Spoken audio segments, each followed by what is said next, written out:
तो गाइस जैसा कि अपन सभी लोगों ने लास्ट एपिसोड के एंड में देखा था, यहाँ पर कोई जोनाथन को धमकी देते हुए कहती है कि वो जल्दी से अपने लोगों को कॉल करके रुकने के लिए बोले। तो वो अब आ गए। तो दिखाया जाता है इस एपिसोड के स्टार्ट में अपन को डबल से फाइटिंग का सीन।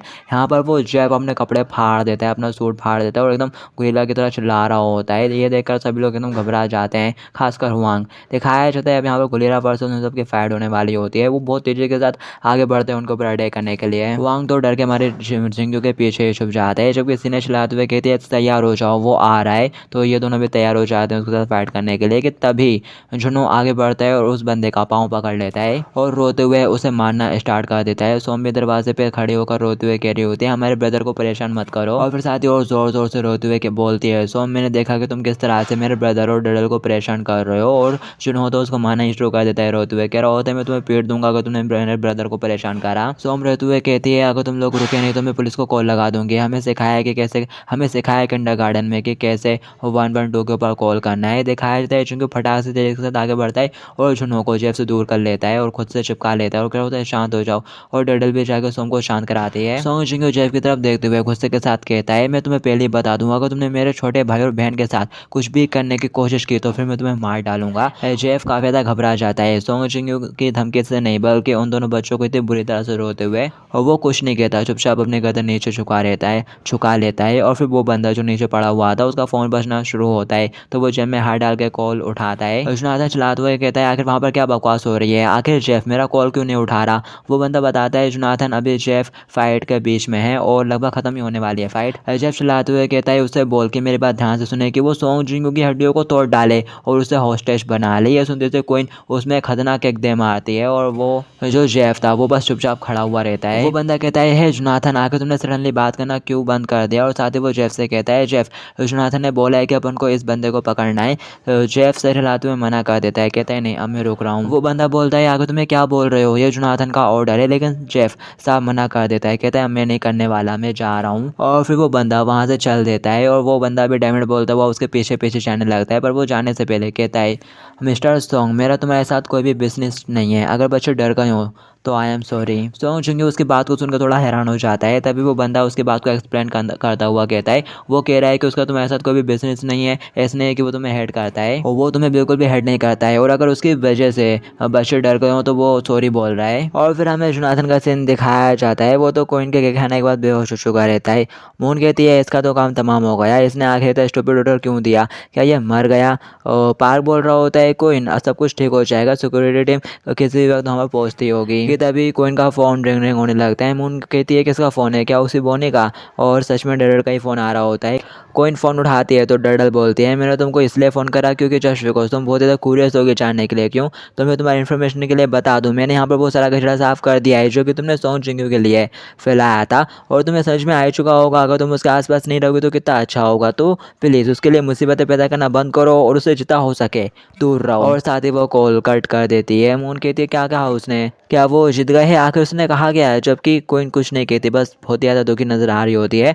और फिर इसके बाद अपन को दिखाया जाता है दिन का सीन। सोंग जिंगू सामान उठाते हुए ले जा रहा होता है, उसकी जुनहो भी मदद कर रहा होता है। वो पूछ रहा होता है तो फिर जोनाथन के साथ क्या हुआ। जिंगू बोलता है मैं श्योर नहीं हूँ, मैंने बस मून यांग से सुना, खाली मैंने बस ये सुना है कि जब कोइन के ग्रैंडपा को इन सारी बातों के बारे में पता चला तो वो ये सब जानने के बाद बहुत ही ज़्यादा गुस्सा हो गए। और वो गुस्सा थे क्योंकि वो फैमिली का बिजनेस बर्बाद कर रही थी। पर कोइन ने सबको संभालते हुए दादाजी की मसाज करना शुरू कर दिया और बोला दादाजी मुझे वो लोग बिल्कुल भी पसंद नहीं, वो कमीने बहुत परेशान कर रहे थे। और 9 साल में अपनी पोती से मसाज पाने के बाद उसका दादा तो बहुत ज़्यादा खुश हो गया और सारी चीज़ें संभल गई। जुनो कहता है मैंने भी सुना है कि उनका परिवार बहुत ही ज़्यादा अमीर है। वाह, जैसा कि भाई के ग्रुप से एक्सपेक्टेड था। और मैं तो बहुत ही ज़्यादा थक गया, फाइनली अब लोग यहाँ पर आ ही गए। जिंगू कहता है तुम्हारा शुक्रिया हुआ, तुम्हारा धन्यवाद, मैंने यहाँ पर सब कुछ एक ही बार में मूव कर दिया। जुनो कहता है यार तो इस तरह की चीज़ों को मूव कराने के लिए तुमको कुछ लोगों को हायर कर लेना चाहिए था।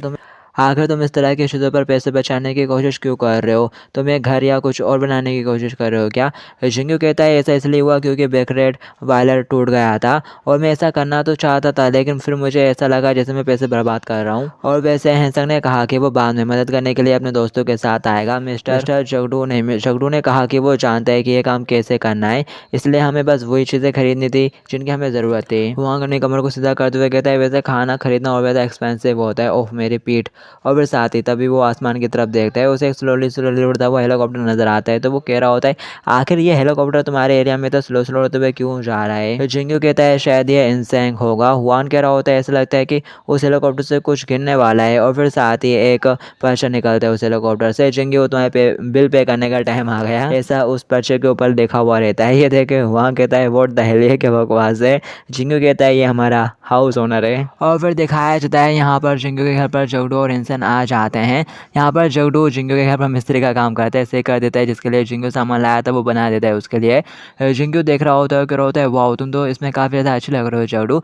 जगडू कहता है ये तो कुछ भी नहीं है, मैं तो इसे 2 या 3 घंटे में फिनिश कर दूंगा। हैंसंग बताता है जगडू ने लास्ट टाइम हमारे घर पे भी ये काम करा था, जबकि पीछे इंसेंग जिंगू के दोनों भाई बहनों के साथ खेल रहा होता है। और फिर वो काम करते करते यहाँ पर जगडू अपने लाइफ का कोई किस्सा सुना देता है और साथ ही इमोशनल हो जाता है। तभी पीछे से इंसेंग कह रहा होता है सॉन्ग जिंगू अपन को अपना वेकेशन प्लान करने की ज़रूरत है। जिंगू कहता है मैंने तुम्हारे बिल्स के पैसे दे दिए ना, तो तुम्हें अब चले जाना चाहिए, क्या तुम देख नहीं पा रहे मैं अभी बहुत ज़्यादा बिजी हूँ, हमें इसे फिक्स करने की ज़रूरत है। क्या हुआ अगर चीज़ें बुरी हो गई और ये लीकेज हो गया। इंसेंग बोलता है अरे इसे बाद में कर लेना ना, अभी अपन को अपनी वेकेशन प्लान करने की ज़रूरत है जैगो आइलैंड की।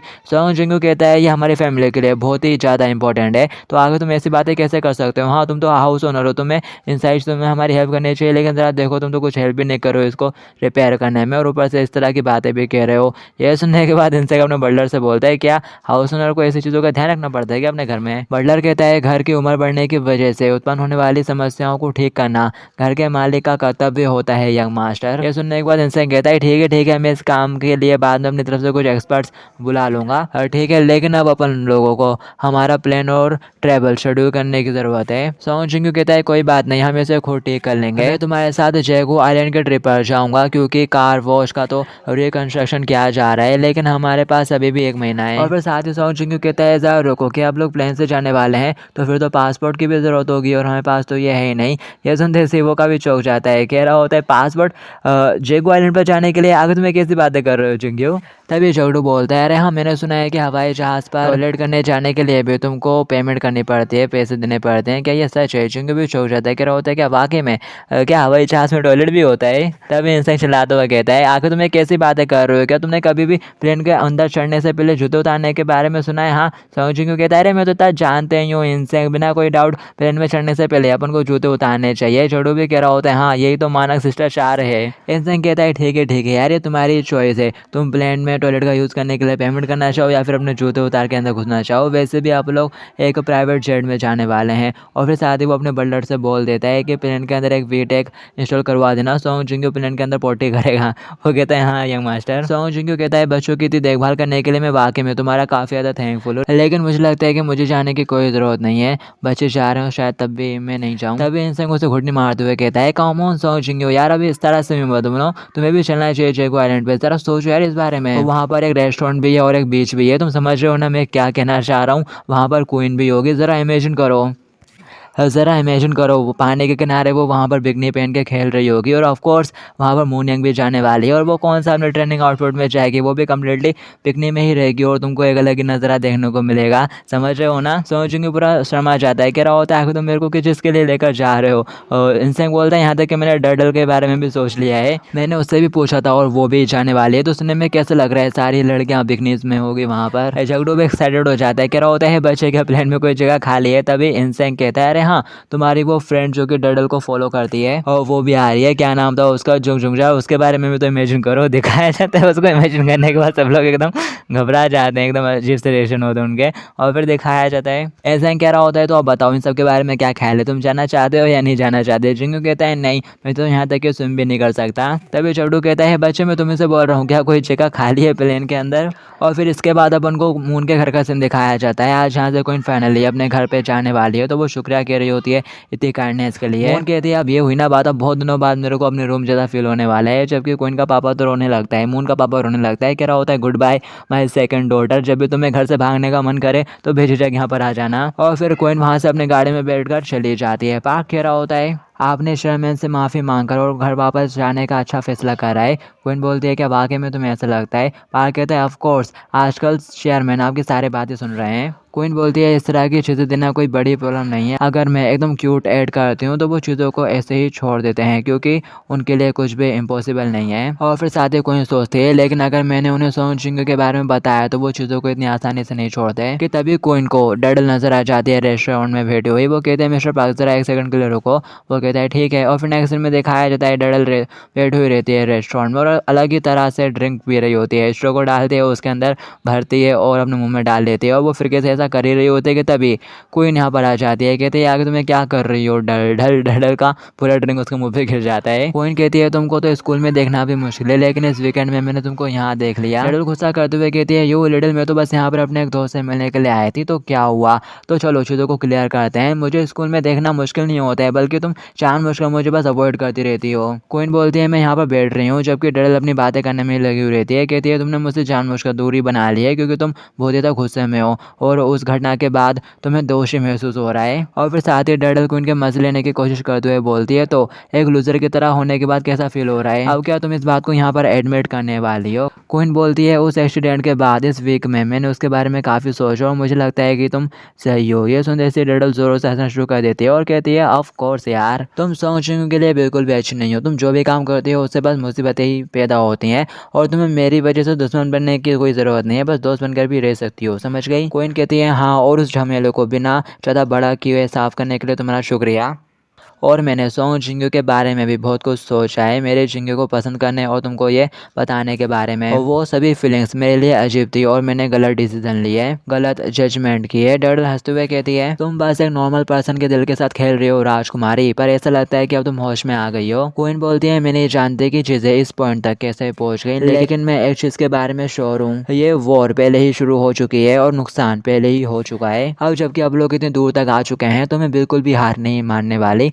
मुझे तुमसे बहुत कुछ सीखना है, मैं तुम्हारे जैसा बनने और अपने फीलिंग्स को एक्सप्रेस करने की कोशिश करूंगी। उसके ये बात सुनने के बाद तो डडल बहुत ज़्यादा गुस्सा हो जाती है। कहती है यू लिटिल, और जूस उठा के उसके ऊपर डालने की कोशिश करती है। क्वीन बोलती है कर दो, मैं बस यहाँ पर तुम्हारे जूस से भीग जाऊंगी और मैं इसी को ही तुम्हारा डेफिनेट आंसर समझूंगी। डडल बहुत ही ज़्यादा गुस्सा हो जाती है पर वो क्वीन के ऊपर जूस नहीं फेंक पाती, वो वहीं पर रख देती है और गुस्से में खड़ी रहती है। कि तभी यहाँ पर डडल की न्यू दोस्त यूजिन आ जाती है। कहती है डडल माफ़ करना, मैं थोड़ी लेट हो गई, ये कौन है? क्या ये तुम्हारी दोस्त है? डडल कुछ नहीं कहती और साथ ही कहने लगती है आई एम सॉरी, मैं थोड़ा रेस्टरूम जा रही हूँ। यूजिन बोलती है तुम्हारे लुक को क्या हुआ? क्या कुछ हुआ है? क्या हुआ? क्या तुम बीमार हो? पर डडल वहाँ से चली जाती है और फिर साथ ही वो क्वीन के पास आती है और कहती है क्या तुम डडल के दोस्त हो? आखिर उसके साथ क्या हुआ? और फिर वो जैसे ही क्वीन को अच्छे से देखती है वो सोचती है हो माँ, ये लड़की तो कितनी ज़्यादा प्रिटी है। और साथ ही वो मन ही मन कहती है ज़रा रुको, शायद ये वही लड़की है जो सोंग जिंग के आसपास मंडराती रहती है और इसकी वजह से मुसीबत होती रहती है। मैं यहाँ पर फील कर पा रही हूँ डडल कैसा फील कर रही होगी। मैं समझ गई कि यहाँ पर आखिर हो क्या रहा है।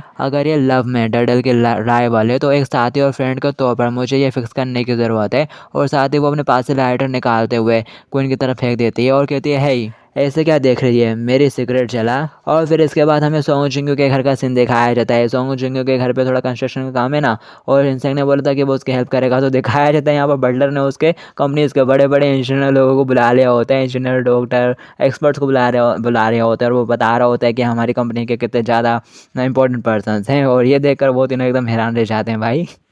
और फिर इसके बाद हमें रेस्ट रूम के अंदर डडल का सीन दिखाया जाता है। डडल अपना चेहरा धो रही होती है और साथ ही बोल रही होती है शांत हो जाओ, उसके ऊपर जूस फेंकने से कुछ भी नहीं होने वाला। वो यहाँ पर बस इस तरह से आकर एक्टिंग इसलिए कर रही है क्योंकि वो इनसिक्योर है, इसमें कुछ भी नर्वस होने जैसा नहीं है। यह समय उसके लिए और भी ज़्यादा बुरा है क्योंकि उसका परिवार बहुत ज़्यादा अमीर है और जिंगू ज़रूर ज़्यादा कंफर्टेबल वाली साइड पर जाना पसंद करेगा, जो कि मैं हूँ। क्या हुआ अगर वो बहुत ज़्यादा सुंदर है? मैं भी किसी से कम नहीं, मैं भी बहुत ही ज़्यादा सुंदर हूँ। और फिर साथ ही वो पोज बनाते हुए कहती है जरा देखो तो मैं कितनी ज़्यादा क्यूट और सेक्सी हूँ, आँख नाक होठ में तो हर तरह से क्यूट हूँ यार, मैं तो पूरी ही क्यूट हूँ। और यहाँ तक कि मेरी बॉडी से स्मेल भी अच्छी है आती है, मेरे पास नाइस फिगर भी है और मेरे जैसा सुंदर हो पाना वाकई में बहुत ही ज़्यादा रेयर है। मेरे जैसे ब्यूटी बहुत ही कम पैदा होती है। और साथ ही वो आईने में देख के हंसना शुरू कर देती है, कहती है डडल तुम ही बहुत ज़्यादा खूबसूरत हो। सारी लड़कियाँ उसको अजीब सी नज़रों से देख रही होती हैं। और फिर इसके बाद डबल से बाहर का सीन दिखाया जाता है। यहाँ पर यूजिन क्वीन को धमकाने की कोशिश करती है, कहती है ऐसे क्या देख रही है, मैंने कहा मेरे लिए सिगरेट जला।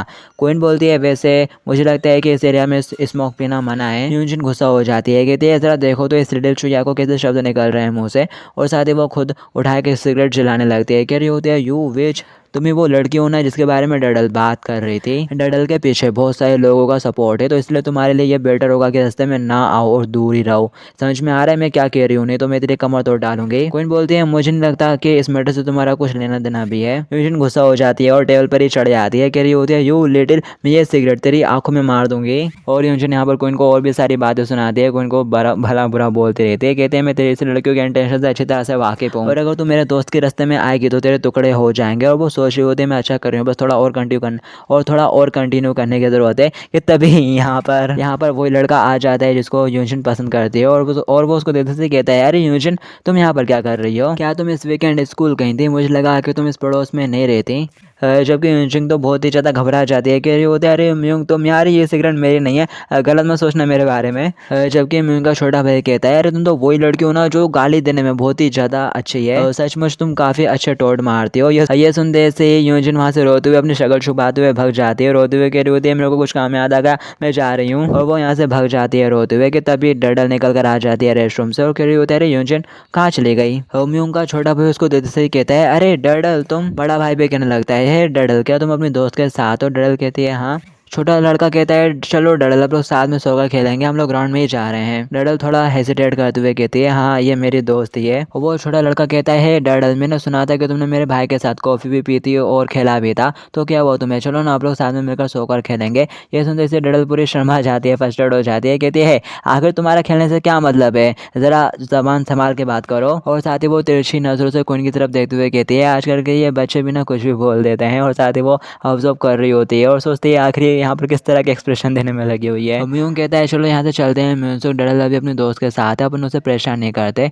वो कह रहा होता है सर रुको, मैंने इस लड़की को कहीं तो देखा है। और साथ ही वो बहुत ज़्यादा चौंक जाता है। कह रहा होता है वाओ तुम तो क्वीन हो ना? क्वीन कहती है क्या तुम मेरे को जानते हो? वो कहता है ऑफ कोर्स, वाओ तुम तो फाइटिंग क्वीन हो, तुम तो फाइटिंग में गॉडेस हो यार। और साथ ही वो अपने पास से मोबाइल निकालते हुए कहता है ब्रदर मेरे एक पिक्चर खींचो इसके साथ। और साथ ही वो क्वीन से बोल रहा होता है एक पिक्चर तो कैसे चलेगी? क्वीन भी खड़ी हो जाती है और बोलती है ठीक है कर सकते हो तुम। और फिर साथ ही वो क्वीन के साथ खड़े होकर फोटो खिंचवाते हैं अपने दो तीन, और उसको तो मज़ा ही आ जाता है क्वीन के साथ फोटो शूट करके। और साथ ही वो बहुत ज़्यादा एक्साइटेड होते हुए कहता है तुम भी चलो ना, अपन लोग सब मिलकर सो कर खेलेंगे, हम लोग बस 2 ही लोग हैं, इसलिए अगर तुम भी आ जाओगी तो बहुत ही ज़्यादा अच्छा हो जाएगा। डडल बीच में टोकते हुए कहती है हो माय, मुझे नहीं लगता कि वो जा सकती है। और साथ ही वो उस बच्चे के पास आ जाती है। कह रही होती है ज़रा देखो तो इसने स्कर्ट पहनी हुई है, तो आखिर वो इस ड्रेस में कैसे सोकर खेल पाएगी, तो चलो मेरे साथ। और साथ ही उसके ऊपर गुस्सा करते हुए कहती है वैसे तुमने मेरे से तो कभी नहीं पूछा साथ में पिक्चर खिंचवाने के लिए। हाँ, यहाँ पर कोई साथ में चलने के लिए मान जाती है। कहती है ठीक है चलो चलते हैं। यह सुनते से वो बहुत ज़्यादा खुश हो जाता है। कह रहा होता है वाह ये तो वाकई में बहुत ज़्यादा कूल होगा। डडल कहती है या कि तुम इस ड्रेस में कैसे? तभी क्वीन बोलती है मेरे पास कार के अंदर कपड़े पड़े हुए हैं, मैं आज अपना सारा सामान लेकर मुनियन के घर से निकली थी, तो मेरे पास कपड़े हैं। और वो एक्साइटेड होता हुआ जाने लगता है। पीछे से डडल क्वीन को कोनी मारते हुए कहती है आखिर तुम ये क्या बकवास कर रही हो? क्वीन बोलती है आखिर मैंने ऐसा क्या कर दिया, अब लोग तो बस सोकर खेलने के लिए जा रहे हैं। डडल मिलमड़ाते हुए उसकी तरफ देख रही होती है। क्वीन बोलती है आखिर तुम्हें क्या हुआ, क्या ये कुछ ऐसी बात है जिसे तुम छुपाना चाह रही थी? और फिर इसके बाद हमें सोंग चिंगे के घर का सीन दिखाया जाता है। वो लोग एक छोटे से काम को बहुत ज़्यादा सीरियस तरीके से कर रहे होते हैं। भाई टेलीस्कोप से जांच पड़ताल चल रही होती है यहाँ पर। वो जांचते हुए कहता है इस मेडल को देखकर जो कि वायर के अंदर फट गई थी, मैं इसे देखकर ही बता सकता हूँ कि कितनी देर तक रुका होगा। दूसरा वाला कह रहा होता है अगर हम चिमनी को थोड़ा ऊपर की तरफ उठा सकें तो धुएं को गुजरने में कोई भी परेशानी नहीं होगी और इतना ज़्यादा गर्म भी नहीं होगा। और तीसरे वाले को तो जैसे नशे हो रहे होते हैं उसके ऊपर हाथ फेरते हुए वो कहता है अरे ये तो हमारी कंपनी का प्रोडक्ट है जो कि 3 साल पहले रिलीज हुआ था, मेरे को विश्वास नहीं हो रहा कि अभी भी यूज़ में है। ये हमारी कंपनी के बेहतरीन प्रोडक्ट्स में से है कि वाकई में। और जिंगे इन सभी लोगों से परेशान हो जाता है और भटाक से इनसे इनको कॉल करते हुए कहता है अपने आदमी लोगों को वापस बुला लो, ये लोग पूरे मेरे घर में फैलारा करने में लगे हुए हैं। और फिर इसके बाद हमें डडल का सीन दिखाया जाता है। वो बच्चा कह रहा होता है आज का मौसम कितना अच्छा है ना, वैसे न्यूज़ में तो ऐसा बताया गया था कि आज बारिश होगी, इस वजह से शायद आज यहाँ पर ज़्यादातर लोग नहीं आए। और वैसे तुम्हारा शुक्र हमारे साथ आने के लिए, कि हम तुम्हारा ज़्यादा टाइम तो नहीं ले रहे ना कोई। और फिर साथ ही जैसे ही वो सोकर फील्ड में देखते हैं तो बहुत सारे लोग होते हैं वहाँ पर। वो कह रहा होता है यहाँ पर तो बहुत सारा इंतजार करना पड़ेगा। तो फिर वो लड़का कहता है चलो अच्छा के लिए अब लोग फुट वॉलीबॉल खेल लेते हैं। डडल बोलती है क्या फुट वॉलीबॉल? वो कहता है हाँ इसमें भी काफ़ी ज़्यादा मज़ा आएगा। ये एक ऐसा वॉलीबॉल है जिसमें पैरों का यूज़ किया जाता है, तुम्हें इसके बारे में पता होगा। उसका बड़ा भाई कहता है सोकर था तो ठीक था, लेकिन तुम्हें नहीं लग रहा कि फुट वॉलीबॉल कुछ ज़्यादा हो जाएगा? वो कह रहा होता है नहीं डडल इसमें अच्छी होगी क्योंकि वो पैर चलाने में अच्छी है, और डडल के दोस्तों क्वीन है तो क्वीन भी इसमें अच्छी होनी ही चाहिए। और फिर साथ ही एक बॉल लुढ़कते हुए डडल के पास आ जाती है, डडल उस बॉल को उठा लेती है। एक बंदा भागते हुए आता है, सॉरी ये हमारी बॉल है, क्या तुम हमें दे सकती है? वो कहती है ओके। पर जैसे ही वो उस बंदे की तरफ देखती है वो बुरी तरह से चौंक जाती है, और जोनस भी डडल को यहाँ पर देखकर बुरी तरह से चौंका हुआ रहता है। और बस गाइस इस एपिसोड के लिए इतना ही है, बाकी की स्टोरी आप लोग नेक्स्ट एपिसोड में जानेंगे। जब तक के लिए टू बी कंटिन्यूड।